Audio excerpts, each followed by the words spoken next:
এবার একটু নজর রাখা যাক সন্দেশখালীর দিকে। গতই 5ই জানুয়ারি সন্দেশখালীতে ইডির ওপর হামলার ঘটনায় শাহজাহানের দুই ঘনিষ্ঠকে নোটিশ দেওয়া হয়েছে এবং এই ঘটনায় সিবিআই নোটিশ দিয়েছে। আকঞ্জিপাড়ায় শাহজাহান ঘনিষ্ঠ সিরাজুল মিরকে নোটিশ দিয়েছে সিবিআই।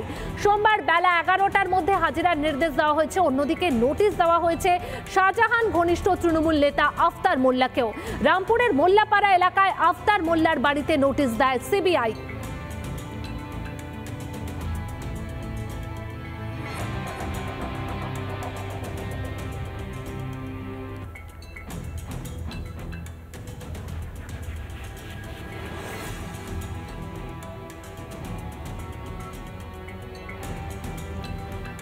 বাম আমল থেকেই দাবি ছিল চাঁচলকে পুরসভা করার এবং সমস্ত রকম বৈশিষ্ট্যই কিন্তু চাঁচলে রয়েছে তৃণমূল জমানাতেও। তারপরেও সেই দাবি পূরণ হয়নি, ফলে সার্বিক উন্নয়ন থেকে বঞ্চিত হচ্ছেন বাসিন্দারা।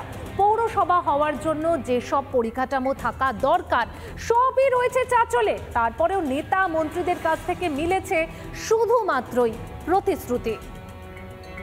যে পার্টির কোনো স্ক্যাম নেই, পরিষ্কার পার্টি, সেরকম একটা পরিষ্কার স্বচ্ছ সৎ ক্যান্ডিডেটকে আমরা চুজ করেছি, তার নাম হলো প্রিয়া। আর ঠিক তার অপোজিটে একটা পার্টি আছে শুধু দুর্নীতি আর দুর্নীতি। বলুন, ওই পার্টিতে দুর্নীতি হয়? ওরা ঘড়ি চুরি করে, ওরা কয়লা চুরি করে, ওরা বালু চুরি করে, ওরা বিদ্যা চুরি করে, ওরা রেশন চুরি করে। শেষ। এইবার বুঝে দেখুন কাকে ভোট করবেন। তারা চুজ করেছে একজনকে, সে কিরকম হবে। আমি কোনো পার্টির নাম নিই না, কোনো ক্যান্ডিডেটের নাম নিই না, কিন্তু বলুন এইবার চোখ বুঝে বলুন আমাকে কাকে ভোট করা উচিত। এই জন্যই বলছি প্রিয়াকে ভোট করুন। কেন আগে যদি ভোট না করেন, আগের দিনের পশ্চিমবঙ্গ কিন্তু অনেক ভয়াবহ, আরো খারাপ হতে চলেছে, এটা মনে রাখবেন। কেন আজকাল নতুন অনেক ভোটার হয়েছে, তাদের আমি বলছি যে ভবিষ্যৎ তোমার হাতে। বিজেপি জয়েন করো, বিজেপিকে ভোট করো, একটা সুন্দর বাংলা আমরা প্রদান করব, এটাই মোদি গ্যারান্টি। গ্যারান্টি দিয়ে মোদি সাহেব বলেছেন আমরা করে দেবো। তাহলে কি দিচ্ছে বলে না, আমাদের 1000 টাকা দেয়, নিয়ে নাও। সবুজ সাথী নিয়ে নাও, ঢমকাবাবু নিয়ে নাও, কলার গাছ নিয়ে নাও, যা দিচ্ছে সব নিয়ে নাও। তাহলে এগুলো তোমাদের, এটা তোমাদেরই পয়সা। এরম করে নাক না দেখে এরম করে নাক দেখাচ্ছে, সোজা নাক না দেখে ঘুরিয়ে নাক দেখাচ্ছে। সব তোমাদের, তোমাদের পয়সা, তোমাদের সবকিছু তোমরা নিয়ে নাও আর সোজা বিজেপিকে ভোট করো। একবার ভোট করে দেখো, বাকি রাজ্যে দেখো। গ্যারান্টি দিচ্ছি বাংলা তোমরা দেখোনি। আমাদের এখানে কেউ যদি স্ক্যাম করে আমরা ভাবি না, ওই 1 সেকেন্ডের মধ্যেই ধা পার্টি থেকে গুল, বুঝলি? এ হলো ব্যাপার, এটা হলো আমার কাজের কথা। কেন আমি মুসলমান ভাই বোনদেরও বলছি, এই মিথ্যা প্রচারে যাবেন না। এই দেখুন 10 বছর ধরে খালি আপনাদের প্রতিজ্ঞা দিয়ে গেছে, এই করে দেবো, তাই করে দেবো, এই করে দেবো, তাই করে দেবো। কিছু পেয়েছেন? কিছু পাননি, আর আগের বারও পাবেন না। শুধু প্রতিশ্রুতি হাতে করে নিয়ে ব্যাগে করে ভরে বাড়ি চলে যাবে। 1 লক্ষ বা তার বেশি জনসংখ্যা বিশিষ্ট এলাকায় পৌরসভা গঠন করা যায়। চাঁচলবাসীর দাবি পৌরসভা ঘোষণা করার জন্য সমস্ত পরিকাঠামো রয়েছে চাঁচলে, তারপরেও পৌরসভা গঠন হচ্ছে না। ফলে পানীয় জল, নিকাশি ব্যবস্থা, স্বাস্থ্য সহ একাধিক পরিষেবা থেকে বঞ্চিত হচ্ছেন চাঁচলবাসী। ভোট আসলেই নেতাদের প্রতিশ্রুতি পৌরসভা হবে, কিন্তু কথা কেউই রাখেননি বলে অভিযোগ চাঁচলবাসীর। পৌরসভা একবার ঘোষণা করা হয়েছিল যে পৌরসভা হবে, তারপর থেকে পৌরসভার আলোচনাটাই বন্ধ রয়েছে। কারণ পৌরসভাটা যদি হতো তাহলে আমাদের স্থানীয় চাঁচলবাসী এই এলাকার লোকের অনেক উন্নয়ন হতো, কিন্তু পৌরসভা থেকে বর্তমানে আমরা বঞ্চিতই হয়েছি। মুখ্যমন্ত্রী আমাদের দিদি বলেছিল যে পৌরসভা হবে না, কারণ গ্রাম্য এলাকা মানুষ কর দিতে পারবে না, যে কর ট্যাক্স আছে সেই ট্যাক্স বেলে দিতে পারবে না। সেই কারণে আমরা গ্রাম্য এলাকায় বা তার মধ্যে 100 দিনের কাজ বেলে পৌরসভা হয়ে গেলে 100 দিনের কাজ করতে পারবে না মানুষ। সেই দিক চিন্তা ভাবনা করে বলে পৌরসভা হবে না। মালদা উত্তরে বিজেপি প্রার্থী খগেন মুর্মুর দাবি তৃণমূল কংগ্রেস প্রতিশ্রুতি দেয়, তবে তারা নিজের চাহিদাটাই পূরণ করে সবার আগে। এটা হওয়া উচিত। পৌরসভা সম্পূর্ণভাবে রাজ্য সরকারের দায়িত্ব পৌরসভা গঠন করা, এটা রাজ্য সরকার করছে না কেন? আজকে পৌরসভা না করার কারণে তৃণমূলকে একটাও ভোট দেওয়া উচিত না। চাঁচলের মানুষের কাছে আমি আবেদন করব, দেবতুল্য ভোটারদের কাছে, যে একটাও ভোট তৃণমূল কংগ্রেসের অনুকূলে যাবে না।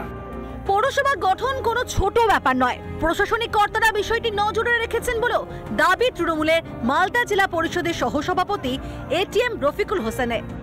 এটা পুরোপুরি প্রশাসনিক ব্যাপার, এটা একটা মিউনিসিপ্যালিটি অত ছোট ম্যাটার নয়, এটা একটা বড় ম্যাটার এবং এটা করতে গেলে অনেক কিছু প্রসিডিওর তার মেনটেন করতে হয়। ঠিক আছে, অলরেডি এটা আমাদের ইন্টারনাল প্রসিডিওর এবং ল্যান্ড এবং পপুলেশনের ব্যাপার আছে, অনেক রকম ব্যাপার আছে, সেগুলো আধিকারিকরা দেখছে। নির্বাচনে যে দলের প্রার্থী জয়লাভ করুক না কেন, সাংসদ হয়ে তাকে পৌরসভার দাবি পূরণ করতে হবে। অবিলম্বে দ্রুততার সহিত চাঁচলের পৌরসভা হোক, না হলে এখানে কোনো রকম উন্নয়নমূলক কাজ হচ্ছে না, যার ফলে বঞ্চিত রয়েছেন চাঁচল বাসিন্দারা। মালদা থেকে ক্যামেরায় সুশান্ত সরকারের সঙ্গে দীপঙ্কর গোস্বামী, রিপাবলিক বাংলা। যে পার্টির কোনো স্ক্যাম নেই, পরিষ্কার পার্টি, সেরকম একটা পরিষ্কার স্বচ্ছ সৎ ক্যান্ডিডেটকে আমরা চুজ করেছি, তার নাম হলো প্রিয়া। আর ঠিক তার অপোজিটে একটা পার্টি আছে, শুধু দুর্নীতি আর দুর্নীতি। বলুন, ওই পার্টিতে দুর্নীতি হয়? ওরা ঘড়ি চুরি করে, ওরা কয়লা চুরি করে, ওরা বালু চুরি করে, ওরা বিদ্যা চুরি করে, ওরা রেশন চুরি করে। শেষ। এইবার বুঝে দেখুন কাকে ভোট করবেন। তারা চুজ করেছে একজনকে, সে কিরকম হবে। আমি কোনো পার্টির নাম নিই না, কোনো ক্যান্ডিডেটের নাম নিই না, কিন্তু বলুন এইবার চোখ বুঝে বলুন আমাকে কাকে ভোট করা উচিত। এই জন্যই বলছি প্রিয়াকে ভোট করুন। কেন, আগে যদি ভোট না করেন, আগের দিনের পশ্চিমবঙ্গ কিন্তু অনেক ভয়াবহ, আরো খারাপ হতে চলেছে, এটা মনে রাখবেন। কেন, আজকাল নতুন অনেক ভোটার হয়েছে, তাদের আমি বলছি যে ভবিষ্যৎ তোমার হাতে। বিজেপি জয়েন করো, বিজেপিকে ভোট করো, একটা সুন্দর বাংলা আমরা প্রদান করব, এটাই মোদি গ্যারান্টি। গ্যারান্টি দিয়ে মোদি সাহেব বলেছেন আমরা করে দেবো। তাহলে কি দিচ্ছে বলে না, আমাদের 1000 টাকা দেয়, নিয়ে নাও, সবুজ সাথী নিয়ে নাও, শঙ্কাবাবু নিয়ে নাও, কলার গাছ নিয়ে নাও, যা দিচ্ছে সব নিয়ে নাও। তাহলে এগুলো তোমাদের, এটা তোমাদেরই পয়সা। এরম করে নাক না দেখে এরম করে নাক দেখাচ্ছে, সোজা না দিতে ঘুরিয়ে নাক দেখাচ্ছে।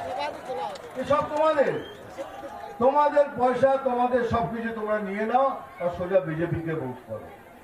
একবার ভোট করে দেখো, বাকি রাজ্যে দেখো, গ্যারান্টি দিচ্ছি বাংলা তোমরা দেখোনি। আমাদের এখানে কেউ যদি স্ক্যাম করে আমরা ভাবি না, ওই 1 সেকেন্ডের মধ্যেই ধা, পার্টি থেকে গুল, ধা, বুঝলি? এ হলো ব্যাপার, এটা হলো আমার কাজের কথা।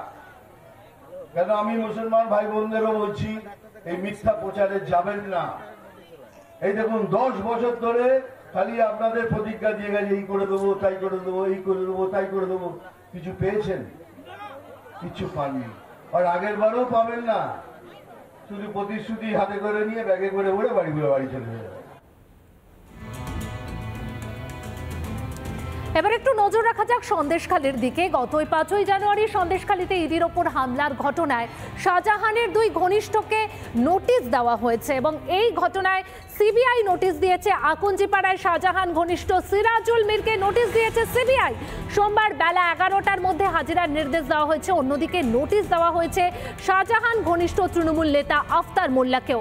রামপুরের মোল্লাপাড়া এলাকায় আফতার মোল্লার বাড়িতে নোটিশ দেয় সিবিআই।